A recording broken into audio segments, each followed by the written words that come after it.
काय सांगितलं आपण भेट घेतलेली काय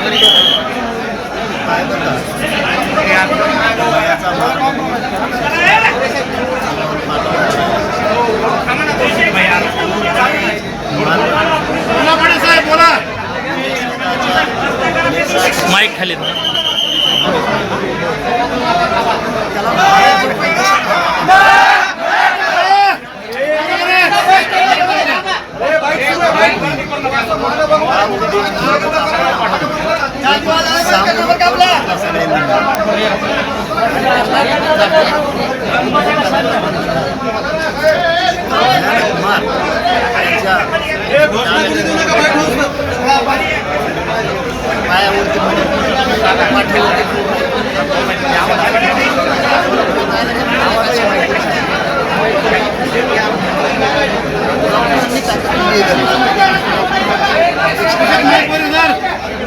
खाली खाली माईक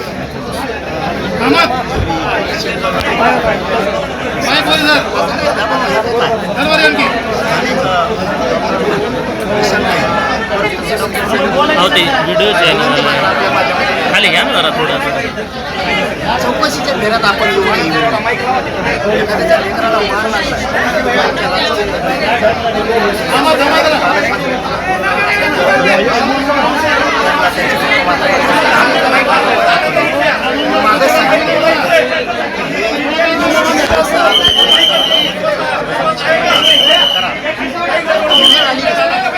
मार जिल्ह्यामध्ये कायदा पहिले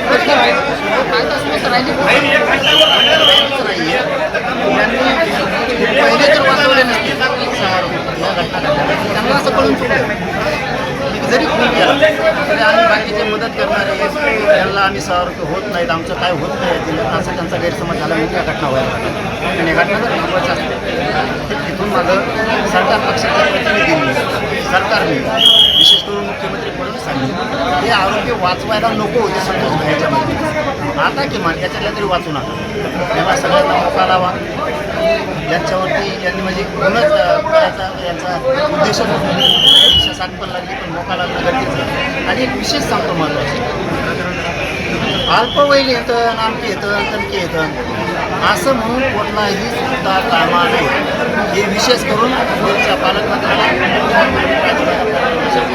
होऊ देऊ नका आणि आता मराठा समाजाला एक आपल्या सगळ्या जागाच्या बाबा किती दिवस भेटायला जात असत मारल्यावर मी हे प्रकरण आता गांभीर्याने मीडियाच्या बांधवाच्या साक्षीनं राज्यातल्या मुख्यमंत्री फडणवीसांना दोनही उपमुख्यमंत्री अजितदादा आणि शिंदेसाहेबांना सांगतो पालकमंत्री म्हणून अजितदादांना दुसऱ्यांदा सांगतो मी हे प्रकरण आता गांभीर्याने घेतलं आम्हाला असं वाटलं होतं की हे धडा घेतील आणि सुधारतील पण हे काय सुधारायचा अंदाज दिसत नाही ही गुंडाची टोळी हिचा नायनाट आम्हाला करावं लागणार आहे आणि मी मराठा समाजाला जाहीरपणा सांगतो आता आपले लेकर जर असं मारून टाकणार असेल तर भेटायचं कधी देऊन की उंदराचा संतुलन कायम संपावं लागणार आहे आता त्याच्यासाठी 100 ते 200च्या आसपास प्रतिष्ठित राजकीय लोक आहेत आमचे काही सामाजिक यांच्याशी बीड जिल्ह्यातल्या लोकांशी मी चर्चा करणार त्याचं कारण असं आहे आता यांचा ह्या टोळीचा नायनाट करावा लागणार आहे आपल्याला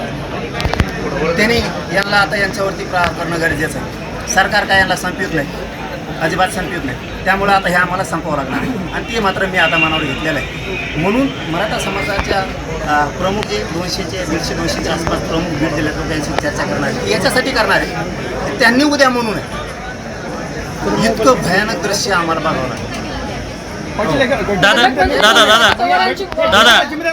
माझा महत्त्वाचा विषय तुम्हाला ते अगोदर क्लिअर करू द्या कारण मी हे गांभीर्यानं आणि सिरियस बोलतो हे जर आमचे लेकरं बाळं मिळून या दुपारा जर खून करणार असतील आणि सरकार जर याला थांबवणार असेल आम्हाला वाटलं होतं की दोघंही त्यांच्या लोकांना समजून सांगतील पण त्यांनी सांगितलं नाही वाटलं होतं आम्हाला हे सुधारतील पण हे सुधरत नाही म्हणून मला आमच्या आता प्रतिष्ठित जे राजकीय सामाजिक मोठाले घराणे बीड जिल्ह्यात यांना बोलायचं आणि यांच्या कानावरती टाकायचे आता मात्र सुट्टी देऊन चालणार नाही आहे कारण आम्ही किती वेळेस नुसतं भेटणार आहे आलं की भेटायचं त्याला विचारायचं तो कसं चाललंय काय चाललंय आणि निघून जायचं हे पोरं मरायचे थांबायचे असतील तर ही टोळीचा नायनाट करावा लागतो कारण नेत्यांना आमच्या प्रतिष्ठित नेते म्हणणार नाही मी त्याला प्रतिष्ठित जे आमचे लोक आहेत घराणे 100-150 त्यांना सांगणं याच्यासाठी गरजेचं आहे की त्यांना उद्या असं वाटू नये एवढी भयानक परिस्थिती आम्हाला बघावं लागली. कारण मी ती परिस्थिती मात्र करावी लागणार आहे. मला हे समाजाला सुद्धा सांगतो तुम्हाला ही परिस्थिती आता करावं लागणार आहे. यांना थांबायला यांचा नायनाट करावं लागणार आहे.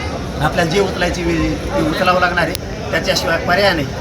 फक्त पुन्हा तेच सांगतो, याच्यासाठी सांगायचं आहे आमच्या लोकांना की त्यांनी उद्या आम्हाला म्हणू नये किंवा बघताना त्यांचं अंग थरथरू नये.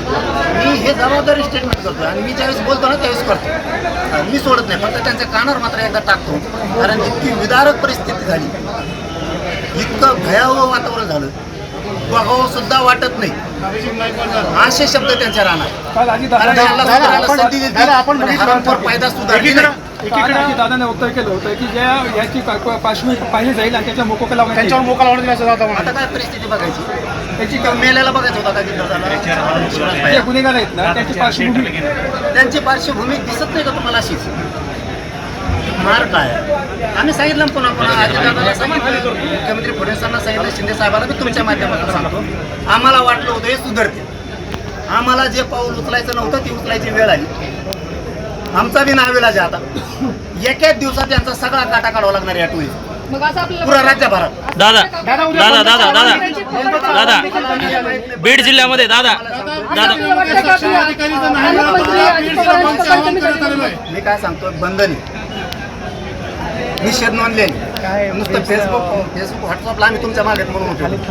आम्ही येणार, भेटून जाणार सगळे, याला उपयोग. हे एका दिवसात काटा संपवावं लागणार आहे. कारण हे काय असे थांबत नाहीत. आता ही टोळी मुळा जाळा सगळं हिचा नायनाट झाला ना, आणि ती आता लोक म्हणून आम्हालाच करावं लागणार आहे.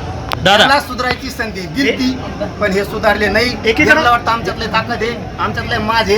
आता आम्ही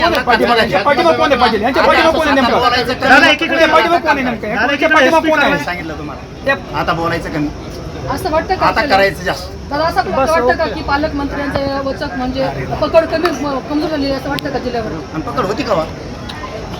पकडच नाही त्यांजवळ. ते चिमटे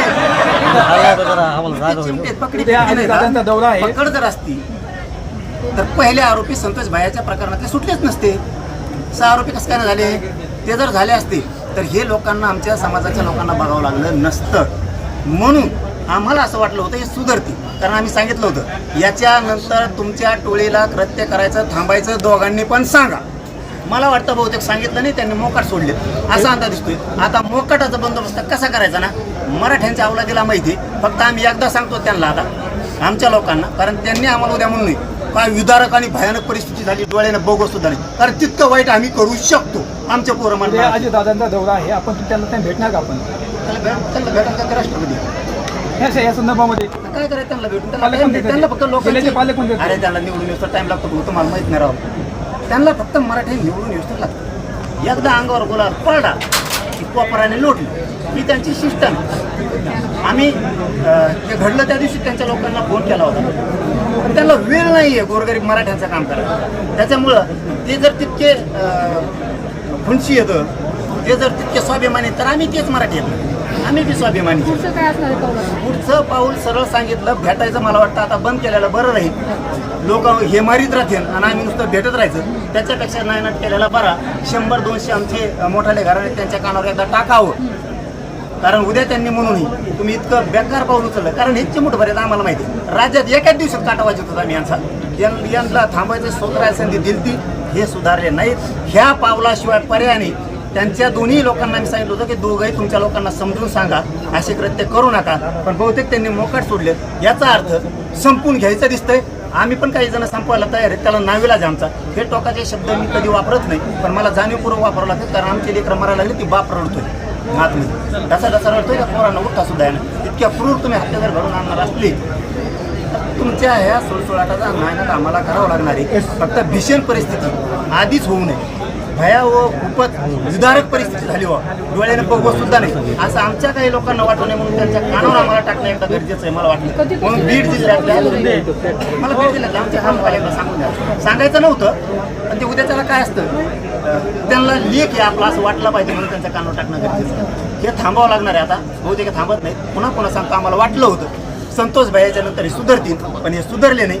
होऊन जाऊ द्या, तर होऊन जाणार आहे. आता फक्त मला एकदा आमच्या प्रतिष्ठित लोकांना सांगू द्या आणि बघूच राज्यात किती येतं, तुमची टोळी केवढी घे, आणि किती एकाच दिवसात काटा वाजवतो गणित बघा यांचं. पळी विशेष एक अधिकारीच नेमायची वेळ आली का? सकाळी खासदार भेटून गेले, खासदारांनी अशी प्रतिक्रिया दिली की पळी एक एसपी लेवलचा वेगळा अधिकारी पळीसाठी असावा.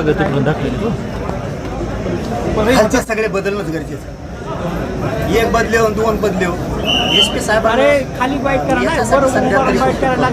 सांगितल्याबरोबर त्या दिवशी ॲक्शन घेतली, आरोपी पण पकडले, गुन्हे पण सगळे दाखल केले. पुढच्याही काळात ते करतील.